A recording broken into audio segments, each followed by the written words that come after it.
RTP.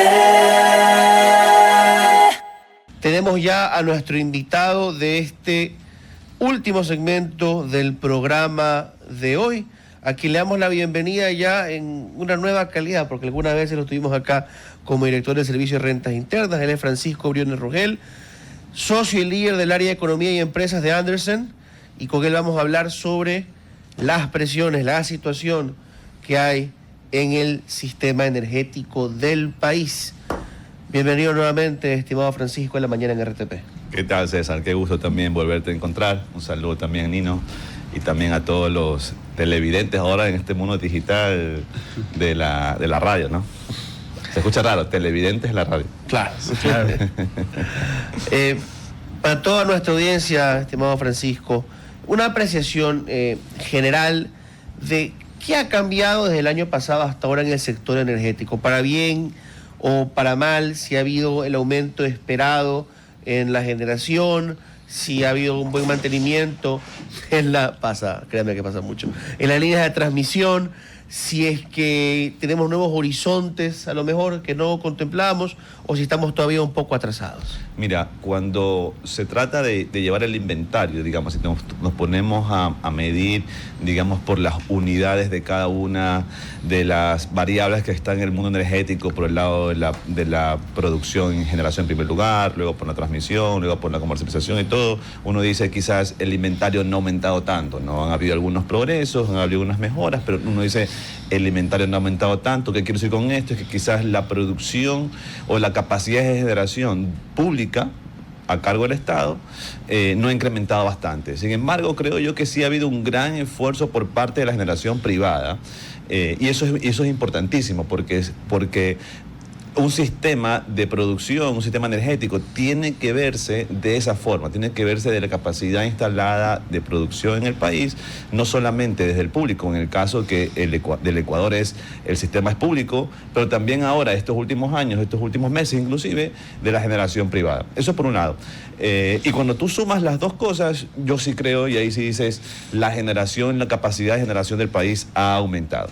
Luego lo segundo, donde creo que sí ha habido bastantes esfuerzos, al menos, es en la parte ya de la operatividad del día a día, es en la tramitomanía, ¿no? De ir recortando y de ir mejorando procesos. Vimos como el día de ayer se entregaban licencias ambientales para algunos proyectos energéticos, fotovoltaicos, solares, entre otros, eólicos, perdón, entre otros. Entonces, sí es verdad que el sector público, y yo lo puedo constatar, es un monstruo de varias cabezas, difícil de domar, y que para poder resolver estos asuntos a veces toma más tiempo del que se espera. No estoy justificando, digamos, que no haya más celeridad, pero sí es verdad, yo digo, esa parte no es cuento por lo menos, no, sí es verdad de que es necesario también en ese sentido luchar contra toda esa tramitomanía, la burocracia y la corrupción. En términos regionales, un poco pues para que la audiencia lo mida, ¿cómo están los precios de la energía? ¿Qué tan competitivos somos, por ejemplo, en esa variable? A veces escuchamos mucho, bueno, a nivel laboral tenemos la desventaja de una moneda dura, como es el dólar, de que se gana en dólares y ahí perdemos un poquito de ventaja. Pero en materia energética, ¿estamos dentro del promedio? ¿Estamos con un precio muy alto, un precio muy bajo? Bueno, depende luego los usuarios, ¿no? Ajá. A nivel residencial realmente es una de las más bajas. Ecuador tiene una tasa subsidiada, bastante subsidiada, ¿verdad? Los primeros 90 kilovatios hora de consumo son prácticamente a 1 centavo, son bastante baratos, bastante económicos. Y luego hay una curva en la cual ya es más exponencial, que cuando te vas a un consumo muy, muy elevado, luego ya se eleva bastante la tarifa, ¿no?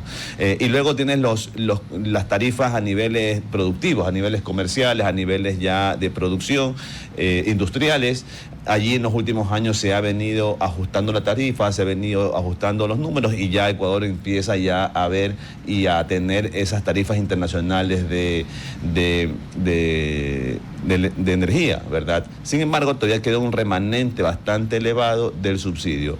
Y esto es importante verlo porque si existe un subsidio, quiere decir que hay un aporte del Estado de alguna forma, sea vía atraso, sea vía cash, sea vía lo que fuere, pero hay un aporte del Estado al sistema de generación al sistema contributivo en cuanto a la generación eléctrica, y eso también suele ser un meollo, un escollo, una traba al momento de que los inversionistas vienen a ver un proyecto en el Ecuador y dicen, oye, ¿quién me va a pagar la energía a mí?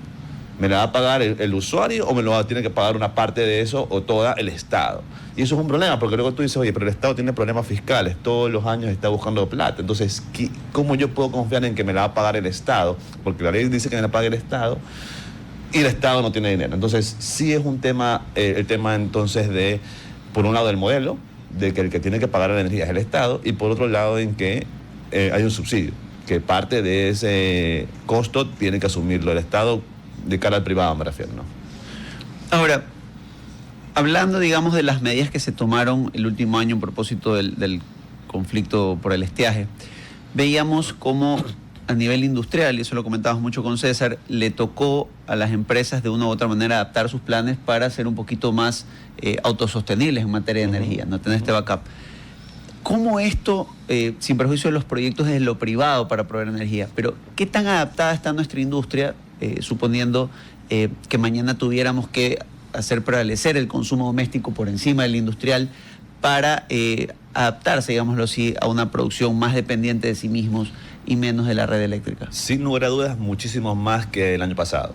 Hoy en día tú sabes que los negocios tienen que adaptarse, tú sabes que para un negocio parar el consumo energético o parar su planta puede significar muchas pérdidas. Entonces, cuando llevas a una decisión financiera, el parar muchas horas o el riesgo de tener que parar muchas horas tu producción versus una inversión inesperada o no planificada en cuanto a una autogeneración para poder también autoconsumir, entonces tú dices, tiene mucho sentido. Y el empresario es así, y el sector empresarial es así. Tiene que ir resolviendo los problemas en el camino y tiene que ir haciendo estas inversiones no planificadas.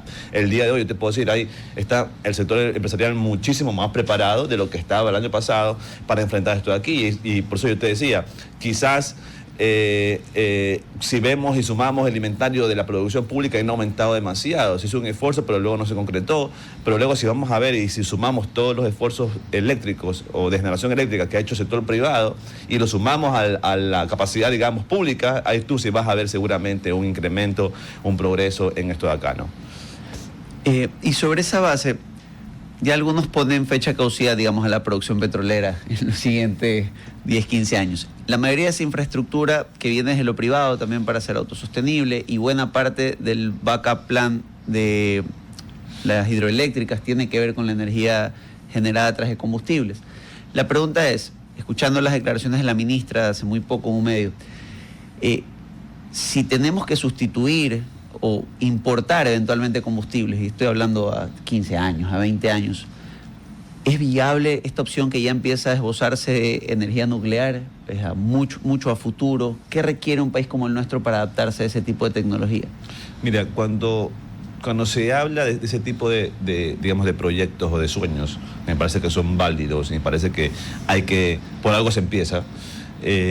Uno dice, oye, pero si lograr licencias ambientales para, por ejemplo, un proyecto hidroeléctrico, un proyecto fotovoltaico, un proyecto eólico, toma muchísimo tiempo y son procesos que ya más o menos nuestros burócratas o nuestro sistema lo entiende.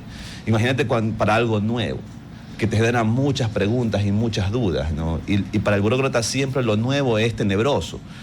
Número uno, porque les acomoda su status quo. Dice, yo estaba acostumbrado a hacer ABC toda mi vida y luego tú me tienes a meter D, es imposible, no puedo hacerlo. Entonces eso ya le sacas el status quo y ya es un problema para ellos. Segundo, por el temor a Contraloría, porque dice, oye, pero si esto aquí nadie lo ha hecho nunca, no hay ningún método, no hay ninguna metodología, no hay ningún proceso. Entonces si yo lo hago, luego mañana me reclaman que por qué lo hicimos. Entonces, sí hay muchas trabas típicas del sector público que sortear y que esquivar para poder lograr.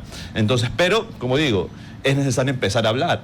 empezar a discutirlas, empezar a traerlas, a ponerlas sobre la mesa. El tema del gas natural, por ejemplo, que Ecuador, siendo tantos años productor petrolero, ¿verdad?, no ha explotado y aprovechado el gas natural que se extrae junto con el petróleo, imagínate, sino que en mucho tiempo lo ha quemado y no lo ha comercializado, no lo ha vendido, algo que Perú y Colombia ya hacen, por ejemplo. Es otro tema de que hay que discutirlo en el Ecuador en serio, ¿no? En Perú y en Colombia, vehículos, domicilios, residencias, industrias trabajan con gas natural, por ejemplo, que es mucho más económico, que es mucho más noble, producirlo es más fácil, ¿no? ¿Cuáles son las proyecciones de la reserva petrolera en lo que se ha estudiado? Unos hablan de 10 o 15 años más, otros son más austeros. El problema es que el Ecuador ni Petroecuador, que está a cargo de la producción petrolera, ni los privados que pudieran venir a Ecuador, no ha hecho la exploración necesaria para poder determinar ese número. Por eso es que tú escuchas diversos números, que son los números de hace 15 o 20 años que te calculaban de las reservas a esa época. Conocías a esa época. Pero al día de hoy no existe ningún número certero. Por eso es que unos te dicen, no, 5 años, otros dicen 10 años, pero todo es con base en especulación, porque no existe un dato certero que tú dices, no, el año pasado Petroecuador en su inversión de exploración ya ratificó, comprobó tantas miles de barriles de reservas, entonces de equivalentes a petróleo, que es gas natural, petróleo. Entonces, ese es el problema. Yo te digo, ya no se trata tanto de cuánta reserva, cuánto petróleo hay. Y esto es ya descartando a Yasuní, por ejemplo, ¿no? Es que mira lo siguiente, ya no se trata tanto de cuánto petróleo tenemos, que puede haber mucho petróleo, y de hecho hay mucho petróleo. Se trata de que nuestras capacidades de producirlo se van apagando, se van perdiendo, dado que no existen los recursos de inversiones en los pozos petroleros. Los pozos petroleros se tapan, se dañan, hay que mantenerlos, hay que generarles, hay que limpiarlos, pero cuando no haces nada de eso, tú puedes tener petróleo, pero no puedes producirlo. Entonces sí es un asunto. Todas estas cosas, permíteme ahí que te haga una cuña publicitaria nada más. Todas estas cosas, por ejemplo, el tema energético, el tema de gas, tema de petróleo, el tema de minería, que no hemos hablado, que tiene que ver mucho energético. En Andersen estamos organizando el próximo 11 de septiembre un foro empresarial. Estamos trayendo empresarios y gente experta en regulación minera, en gas natural, en petróleo, en energía, porque queremos sumar al país, ¿no? Tú sabes, el país necesita mucho de estas discusiones, necesita entender, tú me mencionabas hace un momento el tema de la energía nuclear. Hay que discutirlo. Yo te digo, el gas natural hay que discutirlo. El tema de la minería hay que discutirlo. Entonces sí, invitarte a ti, invitarlo a César. Y a la audiencia. A la audiencia, a que nos acompañen en el 11 de septiembre en Hilton Colón a partir de las 9 de la mañana. Vamos a tener un foro empresarial y cuyo objetivo es hablar de estos temas, pero desde el punto de vista propositivo. No desde el punto de vista darnos palos, darnos puñete, criticar aquí, criticar allá, sino más bien, oye, ¿qué más falta? Hace falta plata, hace falta regulación, hace falta entender lo que hace falta, correcto. Y ahora que nos quedan un par de minutos, quisiera también aprovechar. 40% del consumo de electricidad en el país, Francisco, es de las industrias. Ahora eso incluye la autogeneración también. Pero es una presión fuerte y entiendo que AB1, AB2, las grandes industrias, las mineras, son cerca del 20% del consumo de electricidad. Y se les ha pedido hace unos meses, con un plazo de 18 meses, digamos que quedan 15, 14, que estén listos para desconectarse en cualquier momento de la red eléctrica pública. ¿Estamos caminando bien hacia eso? ¿Qué más hace falta para que se alcance ese objetivo? ¿El objetivo de desconectarse o el objetivo? De estar listos para desconectarse, o sea, de tener esa capacidad de autogeneración suficiente para en caso de emergencia, porque lo que se hizo en diciembre para evitar apagones nuevamente fue desconectarlos un rato, que a mí me pareció que se lo avisó muy tarde, pero claro, para evitar eso se les ha pedido que se preparen. Sí. ¿Cómo lo ves? Sí, a ver, hace un par de semanas tuviste que una de las grandes empresas metalúrgicas del Ecuador, que está dentro del segmento AB1 y AB2, inauguró la más grande planta de producción solar en el país, de una empresa, digamos. Yo creo que está mucho más listo de lo que estaba el año pasado. Ya guerra mesada no mata gente, se dice de forma popular. Las mineras han hecho un gran esfuerzo de ya poder producir la gran mayoría de su producción. Evidentemente, quizás no a máxima potencia, y a todo lo que requerirán, porque es muchísima inversión, es muchísima generación, pero al menos ya no para que pase o vuelva a pasar lo que sucedió el año pasado, que es estar absolutamente apagada, ¿no? Sino ya al menos trabajar en alguna operación mínima o alguna operación mediana y poder darle continuidad. Muchas veces el problema de apagar una planta, apagar una producción, es que volverlo a prender te demanda muchísimo esfuerzo, muchísima más energía, digamos. Solamente, digamos, una forma fácil de ilustrarlo. ¿Por qué se inventan los splits, los aires acondicionados splits, inverter? Porque nunca se apagan en teoría. ¿Te acuerdas los aires acondicionados de caja? Eso ahí se apagaban y se prendían. Y cada vez que se prendían, te chupaba hartísima energía, porque volver a encender el motor te genera una succión de energía tan grande, un pico, que tú veías el consumo brutal. Tú decías en Guayaquil, la gente no que tenía, solo los ricos tenían aire acondicionado. Era por el era arranque. muy costoso, pero era por el arranque. Viene la tecnología, que es inverter, nunca lo apaga, nunca tiene el arranque, entonces ya todo Guayaquil tiene, además que es insoportable el calor, pero ya todo Guayaquil tiene aire acondicionado. Ojalá empecemos a construir más para que corra viento por las casas y no dependamos tanto de la energía, pero correcto.